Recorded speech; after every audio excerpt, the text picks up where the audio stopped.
a candidate in the next year's 2020 general election.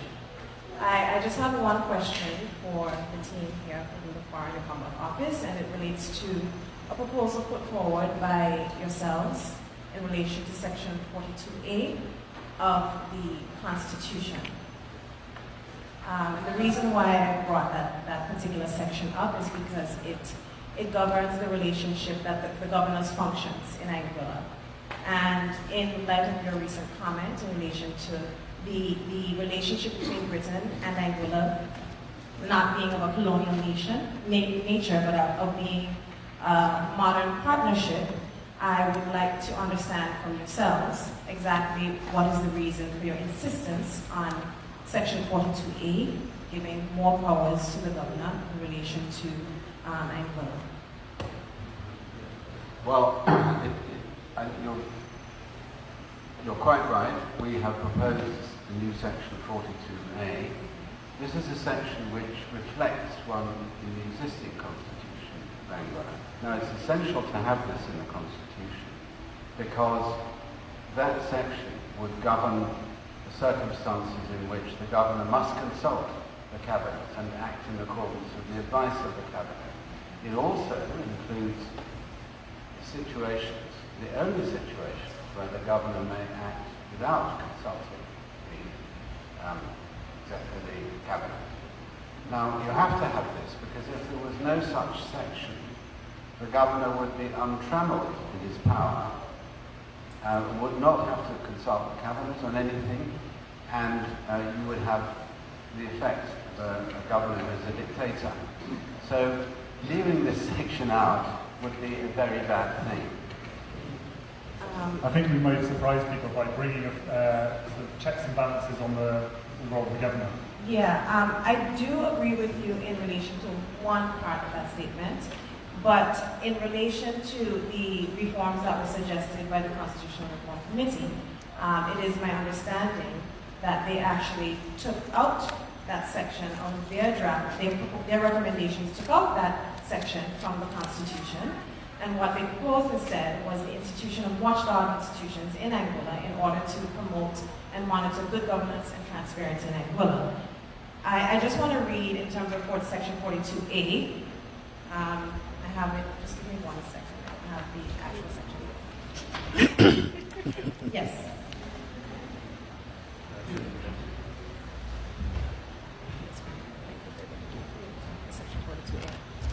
So it says, the governor shall not be obliged to consult with or act in accordance with the advice of the cabinet with respect to the following. A, in any case in which, in his or her opinion, involves a matter for which he or she is responsible under Section 42A, which I give due deference to in terms of defense, internal security, etc. Any function conferred on him or her by this Constitution or any other law that he or she is empowered to exercise in his or her discretion or judgment. C, when acting on the instructions given to him or her on behalf of Her Majesty. When any function conferred by this Constitution or any other law that he or she is empowered or directed, either expressly or by necessary implication, by that or any other law to exercise without consulting the Cabinet. Any matter in which, in his or her judgment, the service of Her Majesty would sustain material prejudice thereby. Where the matter to be decided is in his or her judgment too unimportant to require the advice of the Cabinet, or where the urgency of the matter requires him or her to act before the Cabinet can be consulted. The reason why I'm drawing this to your attention is to draw attention to Section 42A 2C in particular, when acting on the instructions given to him or her by or on behalf of Her Majesty. In relation to this particular provision, it is my humble opinion that this goes outside of the powers that really should be conferred on the governor. We don't know exactly what is the nature of the instructions given by Her Majesty, and therefore I think that it needs to, if it is to be in a constitution, it needs to be much more specific as in relation to what the instructions that give the governor the power to act without the advice of cabinet. And then, in relation to Section 42A to E, any matter in his or her judgment, the service of Her Majesty will sustain material prejudice thereby. And And in relation to this section, the reason why I bring it to your attention is if, in relation to the governor, this is a matter which Her Majesty will sustain material prejudice thereby. But at Anguilla, there's no balancing, to me there's no balancing of the interests of Her Majesty and Anguilla in this particular section. So if the decision has to be made on the part of the governor, in relation to protecting the interests of Anguilla, for which the cabinet is duly elected to do, there is no duty for the governor to consult with those in cabinet. And I think that in terms of drafting a constitution that fixes the democratic deficit that we see in many constitutions, I think that this kind of takes a step back. And that is the reason why I brought this one to your attention.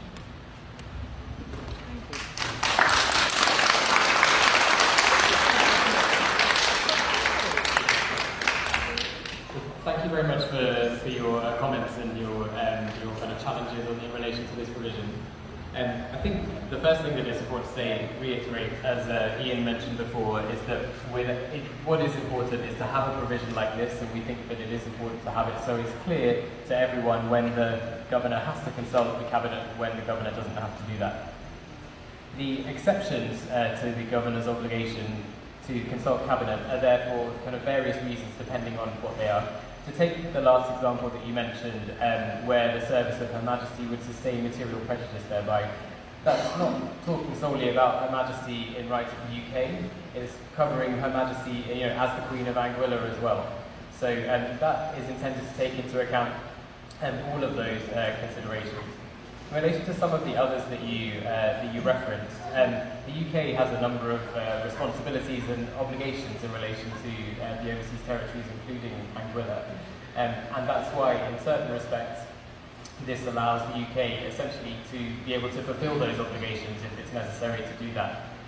So, for example, where in I think subsection 2A that you referenced, where a matter involves something for which the governor is responsible under section 42(1). So that relates to the governor's special responsibilities, including external affairs, defence, internal security, and those also reflect important responsibilities of the UK. Yes. So that essentially allows the UK to ensure that it can fulfil those responsibilities.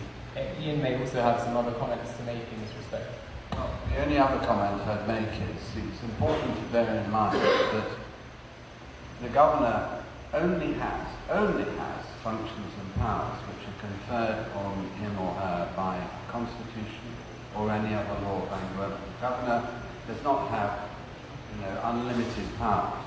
So, and this is what this section is dealing with, is in the exercise of the governor's functions conferred by the Constitution or any other law, the circumstances in which the governor must act, consult the cabinet and act on the advice of the cabinet. And that is the general rule.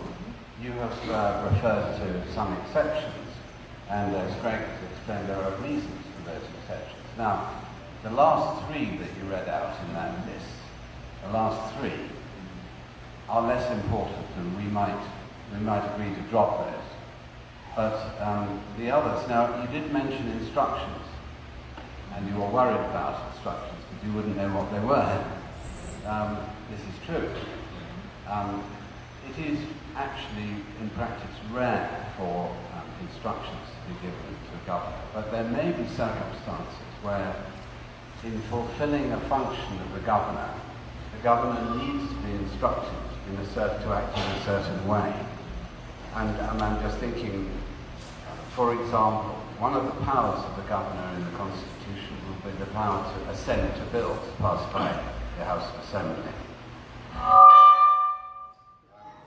Sorry, supposing that a bill is passed which is thoroughly reprehensible and it's considered in London to be a very bad law, it's possible therefore for the governor to be instructed not to assent to that bill but to refer it to a technical term is for the signification of Her Majesty's pleasure. In other words, to refer it to the UK government in London. That's an example. Now, it may be an extreme example, but it's not an impossible one. So that's all I would add. Just before you come back, there was one thing I forgot that I wanted to add, which was, I think there was one of the other provisions in here, so I think subsection 2D, which says where the governor, any function conferred by this constitution or any other law that he or she is empowered or directed, either expressly or by necessary implication, to exercise without consulting the cabinet. So one example of that might be where instead of consulting the cabinet, the governor has to follow the advice of the Public Service Commission, for example, in relation to public appointments, to ensure the neutrality of the civil service. So that's another example. I think the key point, as Ian said, is there are a number of different reasons for the different provisions, but just of your... No, that's fine. I do accept what you said in relation to subsection 4.2, because that's in relation to the governor's special functions in relation to defense, internal security, etc. And the reason why I really pointed out these sections is in relation to when you're putting a provision on the basis of, on the footing of a constitutional provision. I think that it has, for constitutional certainty, it has to be very specific. I know that you said that these circumstances which may arise may be very rare, but that doesn't negate the fact that they may arise. And because we are striving to be a democratic society, and we are asking, when we have these negotiations with the British, help Anguilla to put in place institutions that watchdog institutions that make sure good governance is enshrined in our constitution. It's not something that's thought of as an afterthought, as you said just now in relation to the Public Service Commission, things of that nature which ensure the independence of the public service. Those are things or conversations that I think are very important.